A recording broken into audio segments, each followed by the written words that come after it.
I always encourage anyone who is on a journey of healing to embrace the concept of forgiveness.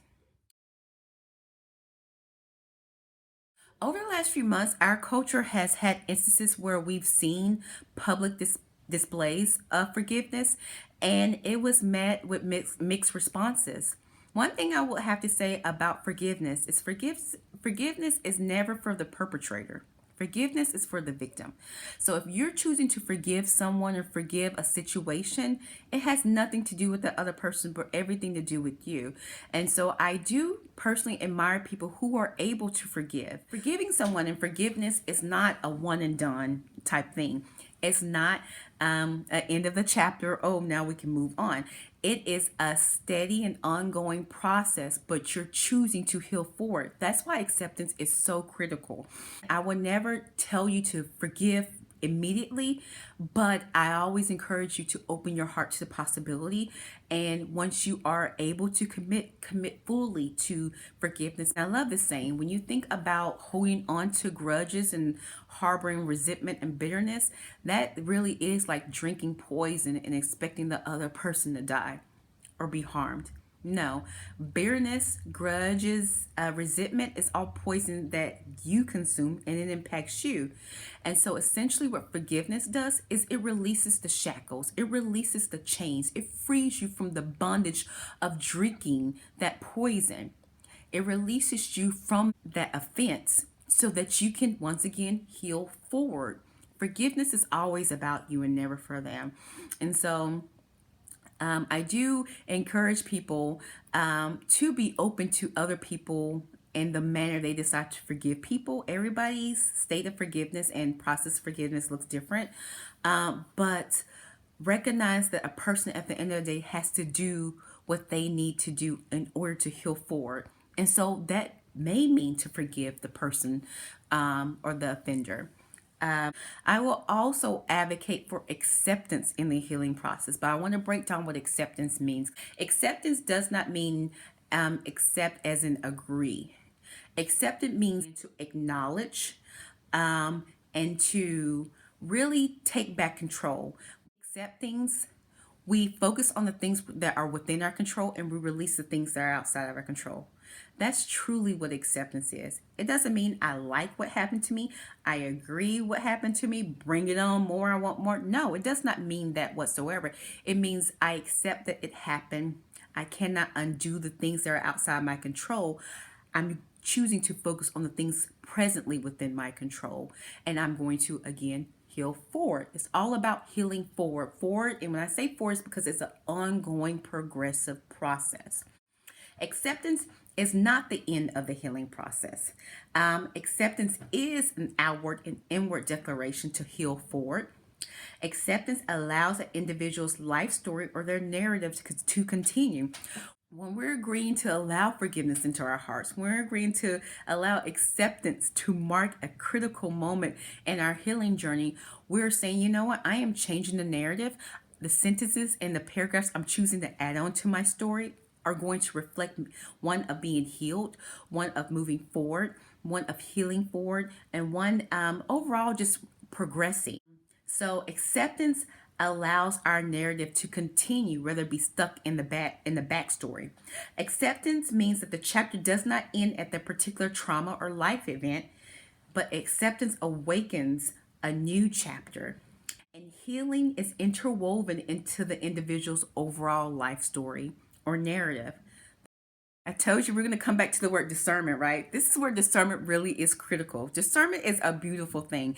Discernment just means wisdom in an applicable sense. It means that I have the knowledge, I have the wisdom, and I know when to apply that wisdom. I know when and who and in what dose to apply my knowledge, my wisdom. So let's go back to the wall versus door. True discernment is being a door. And you want to always ensure and look for ways that you can be a door.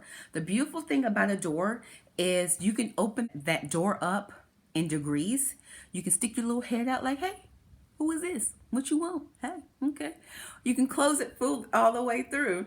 Some people do not need to be in your lives. Here's the thing when it comes to forgiveness and acceptance. Just because you forgive someone does not mean you have to welcome them back. I'm a true believer that we should actively be seeking peace with everyone that we surround. And I truly believe that if it's possible to extend forgiveness and reconcile, do so. However, I do believe that reconciliation may not happen this side of earth, and that sometimes true reconciliation will not happen until we all go home. Um, there are some people, because they're still in their healing journey, that you may have to keep the door firmly closed and love them from afar. Keep in mind, I said door, not a wall. The beautiful thing about a door, though, is that it can open. It can open a little bit more, where you can allow somebody maybe to stick their face in, maybe their foot in. Meaning you give them in degrees, meaning I'm going to have you in this space, but you, due to my healing process and due to where you need to be in your healing process, I can only allow you to come so far. The other flip side is discernment allows you to open that door if need be. Okay, again, because you're not a wall, you allow people and situations to enter in because you view them as opportunities. And so we always strive, and I always encourage you to be a door, don't be a wall, because you may be, again, blocking out blessings and beautiful people who just really want to pour into your lives. One thing I always say is I like to look at people as a compass. Either they're going to put me up, they're going to point me north, or they're going to point me south. Spiritually speaking, I say north is to God. If these interactions, relationships draw me closer to God, that is, I would welcome that situation. Keep this in mind. Sometimes situations and people may not be ideal to you, but they still draw you north. Meaning there may be challenging people who, because they're on their own healing journey, they may be challenging to you, but maybe because of them, you're having to draw closer to God. That's a good thing, actually, versus a person who makes you distance yourself from God. That's definitely something that I would say use discernment. Maybe that person does not need to be in your life, or maybe you need to set boundaries.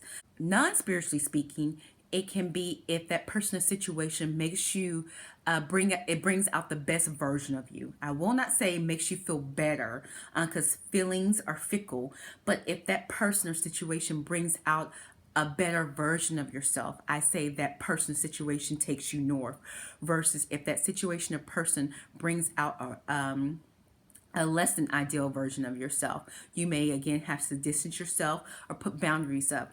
Sometimes healing looks like I have to block people out. Sometimes healing looks like I have to have boundaries. Boundaries is actually a sign of love. Sometimes in our culture, we misconstrue love to be like I have to embrace, approve, and accept everything. That's actually not love. That's actually a counterfeit version of love, and it's a toxic version of love. True love comes with boundaries. Because I love you, I'm going to set boundaries. Because I love myself and I have a positive self-regard for myself, I will set boundaries. And what boundaries does is it sets standards. It lets the other person become aware of how they can and cannot treat you. And it's based on a sense of worth and a sense of positive self-regard. And my standard, honestly, is God. God treats me with love, dignity, and respect, and He never shames me. And so, my thing, spiritually speaking, is if the highest and the holy of holy treats me with in that manner, I do expect other people to treat me accordingly. And I don't expect for people to treat me below my means when the highest of highest and the holy of holies doesn't treat me below my means or below my worthiness. So that's definitely my standard. And it's something that I was brought even more so to the forefront during my healing journey. Now let's talk about some signs that you're healed. One, there's a positive sense of self-regard. There is a positive narrative. Your narrative is, again, it's not this rosy fairy tale. It's an accurate portrayal of who you are, and who you are is a combination of strengths and areas that you need to improve. We all have flaws, but we're willing to embrace that and work on those flaws and acknowledge them without shaming or being ashamed that, you know what, we're still a work in progress. Another sign that you're healed is how you deal with other people who may be hurting as well. One thing I found again, it was my patience and my level of compassion deepened, my level of understanding of seeing, where the other person was coming from. And so that impacted how I interacted with that other person, and how I was able to give support to that other person. Other signs that you're progressing in your healing journey is not being actually triggered. And when I say not being triggered, meaning you do not react to the trigger, you respond to the trigger. The beauty about being healed is that you are opening yourself up to so much freedom on how you choose to respond. And so if a person comes to you and says something that is not kind, they may insult you. Again, we cannot control the trigger. We may not be able to stop the trigger. We can't control other people and what they choose to do. You are being assertive and letting them know that that behavior and that statement is not acceptable because it treats you below your means. It can be that you can ignore. Some of the best signs of being healed is that you ignore a lot of stuff. The stuff that used to bother you, it no longer bothers you, or you decide, you give discernment on what will take up your energy and space. You're less critical than others. And the reason why you're less critical of others is because there's an increase of compassion and mercy.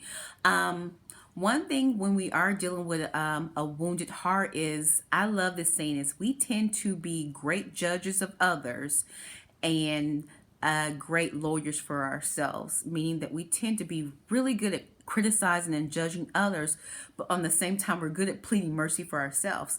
Well, you flip it around when you realize that you are maturing in your healing process. You notice that you're very, very good at being a lawyer for another person. You're quick to give compassion and understanding. Instead of being critical, instead of being judging, instead of like automatically assuming the worst about a person, you take a pause for a cause moment. You step back and you allow compassion and mercy and grace to filter your lens on how you view them.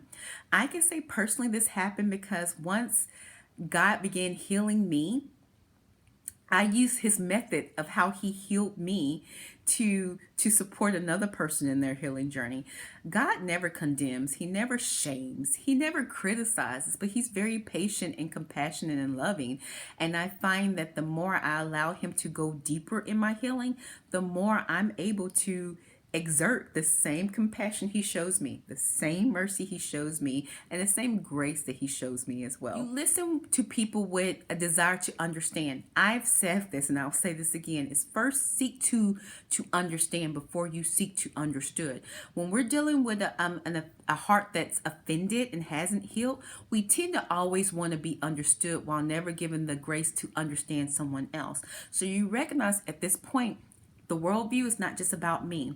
Okay, it's not just that I'm gonna do me and I'm gonna be me and it's all about me, but I care about other people and I actually have the capacity to think about the other person, think about their perspective.